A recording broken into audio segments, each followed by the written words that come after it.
Building a competitive Yu-Gi-Oh deck is expensive, but not necessarily difficult. With tools such as TCG Player and eBay, duelists around the world are able to have access to any card they can imagine, just at a few clicks of a mouse. I decided to take on the ultimate challenge. Starting from just 3 structure decks and on a budget of under $40 a week, I'm going to attempt to construct a competitive deck entirely from sealed product.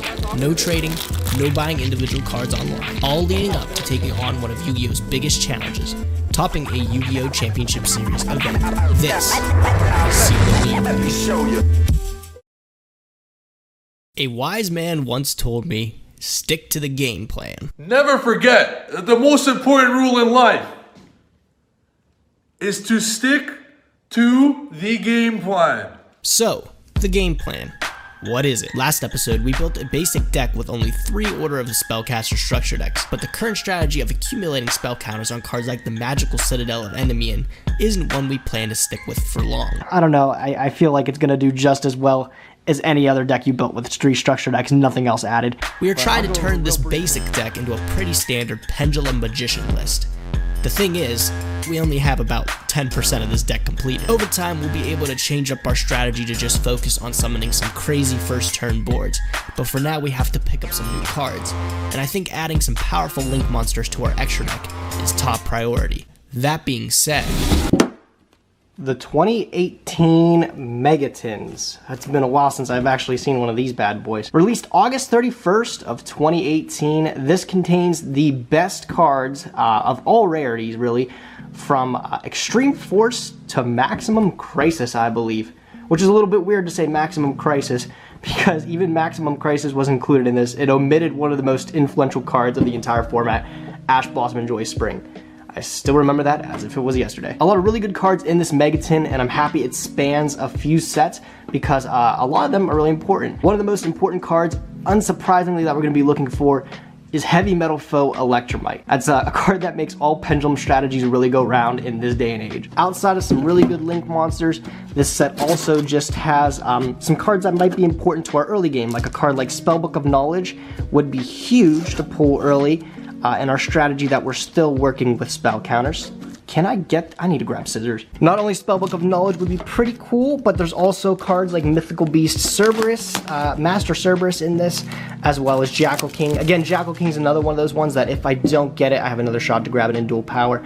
But those ones aren't really important to grab right off the bat. Really, we're looking for Electrumite, good link monsters. That's what we're looking for. I didn't really have any desire to grab either of the promos with these, so I just grabbed both of them for, you know, variety's sake. Each tin comes with 3 mega packs, which these include all the good cards. These are the ones that are going to include the stuff that is going to really soup up our deck. But let's check out these promos, even though we're not using any of them.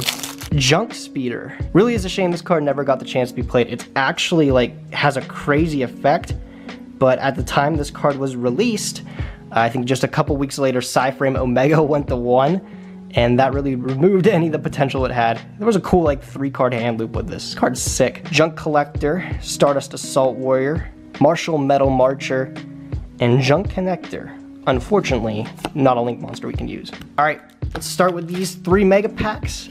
Hope we get something good. Like I said, this contains all commons, rares, supers, ultras, secrets from the sets from Extreme Force to Maximum Crisis. So we're going to be seeing a lot of variety of cards here. I don't exactly know if there's any good commons we'll find in it, but we'll go through slowly, see if we can find anything that we can maybe just add to our deck to upgrade it over time. The Grand Prix, Amazon Spy, Headbat. Our first super rare is a Break Off Trap Hole. I've seen this card way too much, it's not even that good. Oh my god, holy shit. The very first mega pack, and I pull the most expensive card of the set, but also just a ridiculous card to upgrade. This is ridiculous. Already a great upgrade off the bat. I was gonna need this card down the road anyways. Perfect with guard dragon strategies that we plan to go into. We can soup our guard dragons like Pisty, Aggerpain, LP into this guy instead of just the Hieratic Seal, provided we have the extra monsters. Great card to pull. I'm so happy. And then the ultra rare is a Lee, the World Chalice Fairy. And then the rare is a Dragonoid Generation. Oh my god. I pulled a Saryuja. Holy crap. Underclock Taker is a really good Link monster to start with too. I'm gonna put that to the side. That can be a good upgrade to start with. Treasure Panda, FA, Smile, and Hackworm. The only way I can top that is if in these two tins I can pull that Electrumite. Really, that'd be insane. World Legacy Clash. Oops. Speed Roid Skull Marble. Showdown of the Secret whatever, bad card. Zombino, Launcher Commander. Our super rare is Auto Rocket Dragon. Our secret rare is Vendread Chimera. One of the worst secrets. You guys remember when people thought this archetype was going to be good? And then our ultra rare is Majesty Maiden, the True Draco Caster. Not a bad card, not worth anything, but cool nonetheless. Motivating Captain, another Underclock Taker, Pulse Mines, Treasure Panda, Recovery Sorcerer, and 2 other things. Last mega pack of the Yusei Fudo tin here. Call of the Archfiend, Trading Places, Backup Secretary, Sign It Refresh, FA Off-Road Grand Prix, World Legacy World Shield. Our super rare is Goki, the Great Ogre. Nobody plays any of these other Gokis. Like, it's really just Warrior Turbo. That's all they're good for. Our secret rare is...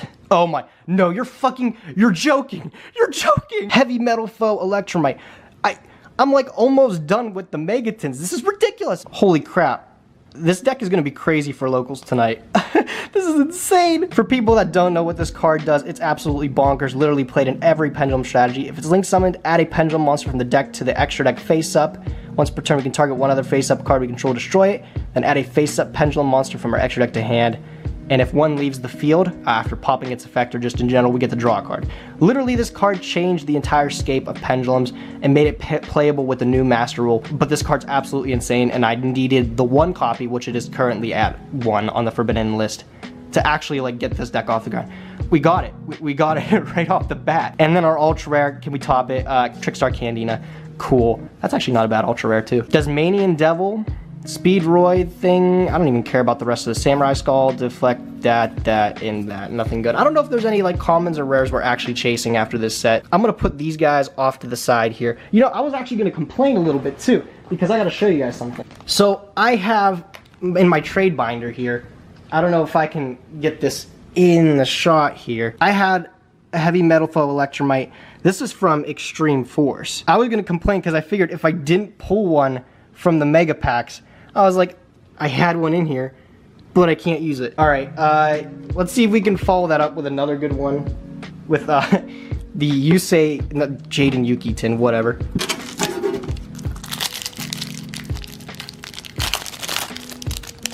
This is the promo pack here. Again, I don't think there's anything too good. Elemental Hero Nebula Neos.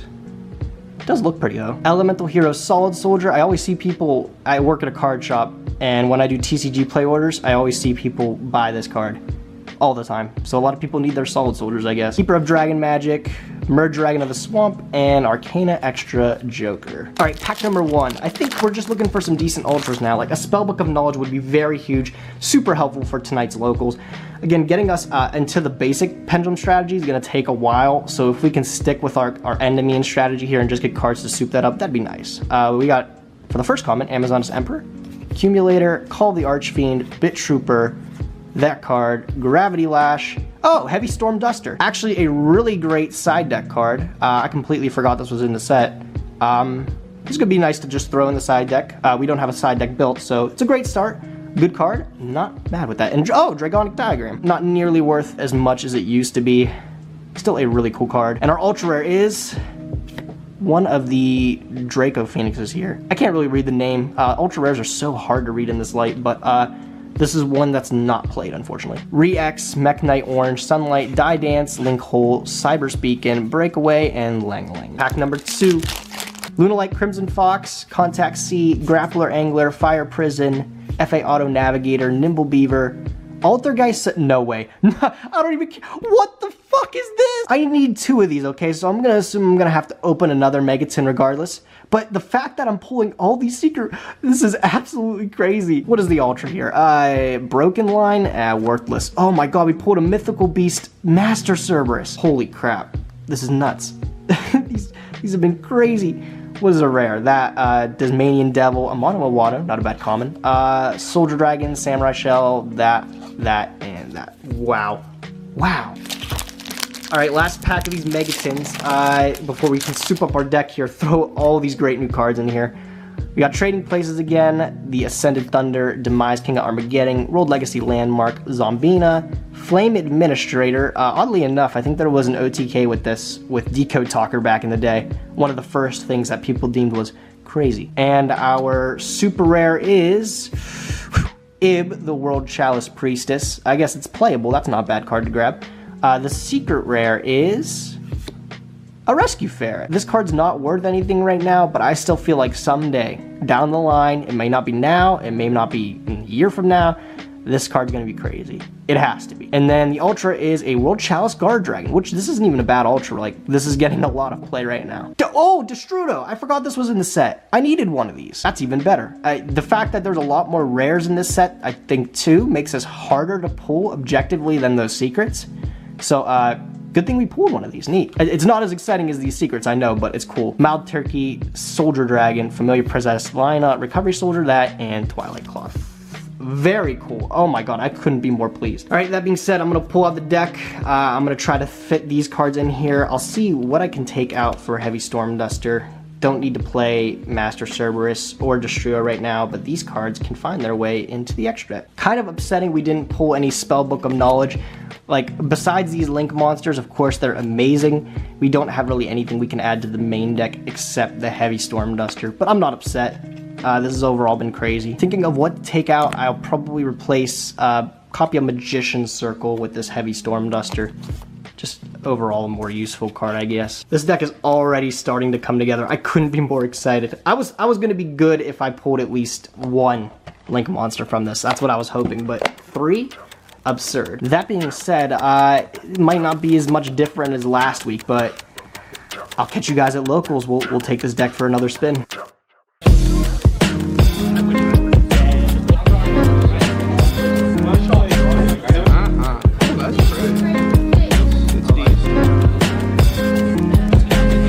Kind of weird to be this optimistic this early in, but I'm feeling rather confident moving in the locals today. After pulling Heavymetalfoes Electrumite, yugioh, and, well, we're not playing the Mythical Beast yet, but Master Cerberus, I think we have pretty good chances here. I think really Electrumite is going to bring this deck to a whole new level. Kind of a little larger of a group today. We have 21 players today, which means 5 rounds of locals. I think I'm just going to play until I go X2 again, because that's really the sweet spot. If I hit it early, just probably easier to drop. I think Electrumite should be able to unbrick us from a lot of the clunkier hands that we had last time around.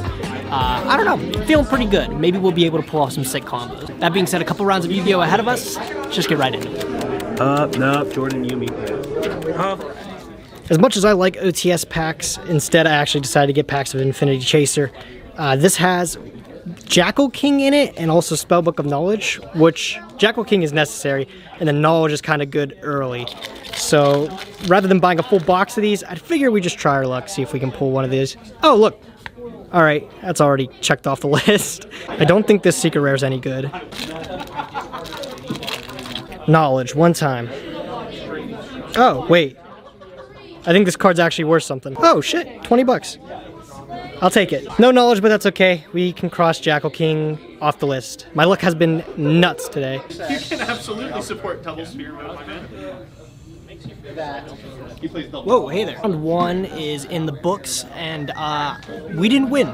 Round 1 we played against the mirror match. We played against another guy playing Pendulum, but he was playing a little different of a variant we're going for. He was playing the Zephyr variant. I wasn't super impressed by the Zephyr build. I mean, sometimes it can open up crazy and you can like set the counter trap and stuff, but I think the Magicians are just a little bit better, and it's more the route I want to take with the deck.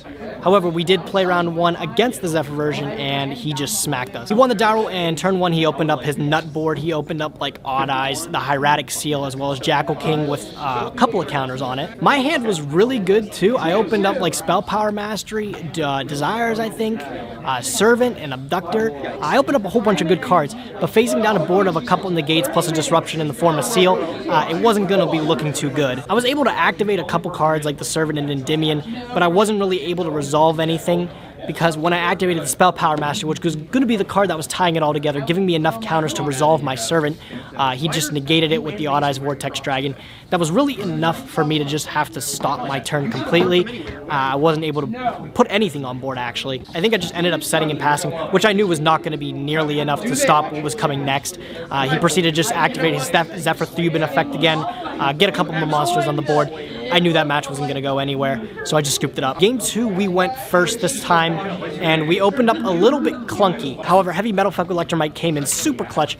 We were able to activate Citadel, Servant, and we were able to resolve the Servant. However, I was only able to resolve the Servant after I activated a Pot of Desires, which unfortunately, in the Banished 10, I banished the last copy of the Endymion in the deck because I had one in my hand, and I had one that I activated for a scale. So there was nothing I could bring out with that. I imagine that means you banished the other big one. Yeah, hold on. It didn't matter too much anyways because I pulled the Reflection from my deck and I just souped them up into the Heavymetalfoes Electrumite. With the Electrumite, I grabbed an Abductor and I dumped it to the extra deck because I needed something that was going to fit in between my scales that I could summon from the extra deck. I then activated a Magister from my hand to complete my scales, and from the extra deck I summoned an Endymion and I summoned the Abductor in defense position because I also had Magical Dimension in my hand, and that Abductor was going to be the target for that Magical Dimension. So the board we left off on was Electrumite plus Abductor and an Endymion. I don't think the Endymion had a counter, but it did have a negate at the ready. We also had to add Magical Dimension in the back row. We passed it back over to our opponent, who proceeded to, I think, add something, and then I Droll and Lockbirded him, and what his follow-up play was Pendulum Summon 2. He Pendulum Summoned a Zephyr guy, as well as like a Time Gazer Magician, and his next move was pass. During the end phase, I activated a Magical Dimension to pop the Time Gazer Magician just to get it off the field and add a couple more counters to my Endymion's Lab on the field as well as the Abductor. There was way too many counters in play. I drew my card and then I activated the Abductor to add something, but I think from there he just realized he wasn't going to be able to come back from the board I was going to be able to set up. I would think I was going to be able to summon an Endymion from the scale or something like that and just clonk him. So he quickly conceded that game. We moved to game 3. Game 3 ended up going just as well as the first game. He ended up opening a pretty good board. He opened like Odd Eyes Vortex Dragon and the Hieratic Seal, which again, that's just more than enough disruption for me not to be able to make any like impactful plays. From what I can remember, I don't think I opened anything too playable either, and it just didn't go our way. So we ended up losing that match, unfortunately. I'm glad we were able to take at least a game off of him with it. His deck was just significantly better than mine in every way, but at least we were able to play a little bit, you know? Give them a little run for their money. Again, there's 5 rounds of locals today, if I even make it that far, honestly. But I don't know, I'm still feeling okay. I'm glad we were able to at least summon the Electrumite one time and use it. As I was saying before, definitely one of the key cards moving forward, but also now it's just a very powerful card. A couple more rounds ahead of us. Let's just hop back in, see if we can nab a match. Well, you know what? I set this off. Mystic Mind.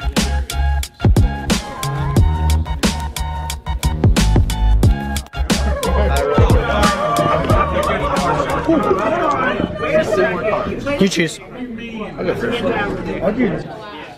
Just finishing up round 2 of locals here, and surprise, we dropped. I don't know, I kind of expected to do a little better today. Round 2, we played against my friend Sean. He's playing Thunder Dragon, but weirdly enough, he actually won his game 1, so he got paired down, which, you know, is exactly what I need to play against a deck that's actually winning. He wins the die roll, and he goes first. He activates Thunder Dragon, pitching it to add another copy to hand. He only added 1, which I questioned.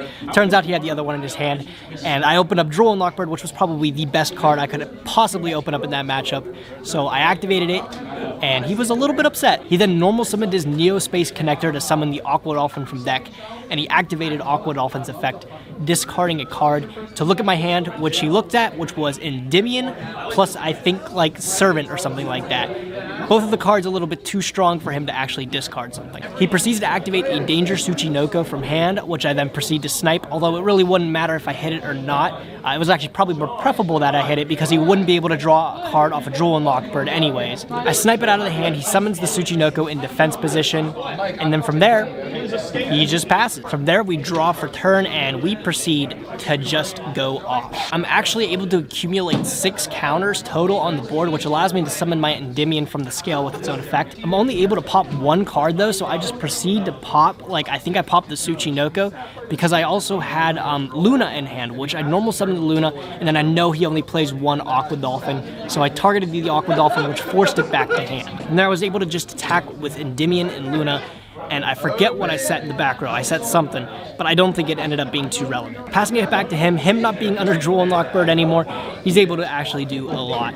He summons Chaos Levianeer, which was the first thing he did. He banished 2 Darks and a Light, which means he can pop 2 of my cards without targeting them, and that sucked. He popped Luna as well as the back row, which was the Magician Circle. I remember what it was now. And then he summoned a Colossus as well as something else. He wasn't able to attack with the Levianeer that turn, so he couldn't get over the Endymion, which allowed me to keep it for another turn, but it didn't really matter too much because when he passed it back, I drew into Magical Dimension. Dimension was an interesting card, and I kind of figured it might be a way to weave me into a win.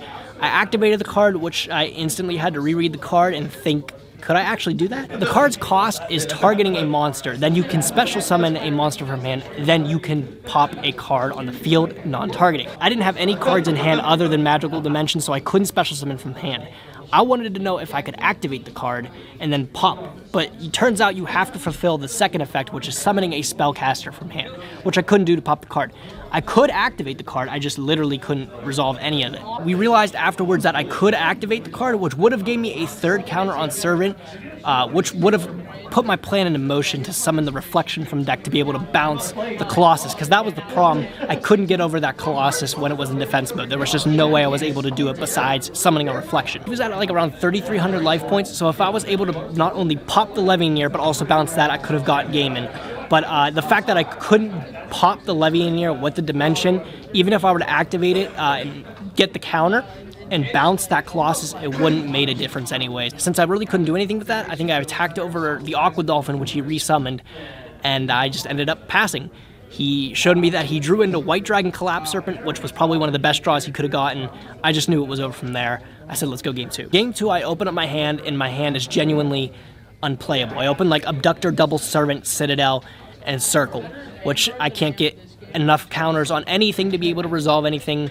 I pretty much just played a couple cards and passed. I didn't have anything except a set Servant because I figured if I could set it, maybe I could live a turn. He goes and he adds 2 more copies of Thunder Dragon to his hand with this effect, and then he activates Danger Nessie. With 7 cards in hand, I managed to snipe the Nessie the first time, and then he adds Jackalope. From there, I managed to snipe the Jackalope just because I'm a god, you know? Oh my. Jackalope effect. Yeah. From there, he summoned something from deck. I don't think it mattered too much, and then he revealed a Tsuchinoko in hand, which, guess what? I'm just amazing. I sniped the Tsuchinoko, and he says he probably can't kill me this turn because he couldn't get a single draw off of those. Snipe the snake. Did I do it? Oh my god. Oh my god. Am I 3 for 3? You might live because of it. Oh man. It didn't really matter too much anyways. He ended up on like Hot Red Colossus, something like that. Whatever, I just knew it was over. I couldn't out anything he put out. He attacked through, which he was right, it was in game, but I drew into like Spell Power Mastery, and I couldn't even activate it because he has Colossus up. So that was a quick concede, very quick 0-2. I don't know, I think with time we'll be able to boost this into something at least playable. We're getting there, I think. We're off to a really good start. Electrumite, Saryuja, we got Jackal King, and the Cerberus, all in this one episode. It's crazy. Yeah, next episode we're going to be opening some Pendulum Evolution. See you then.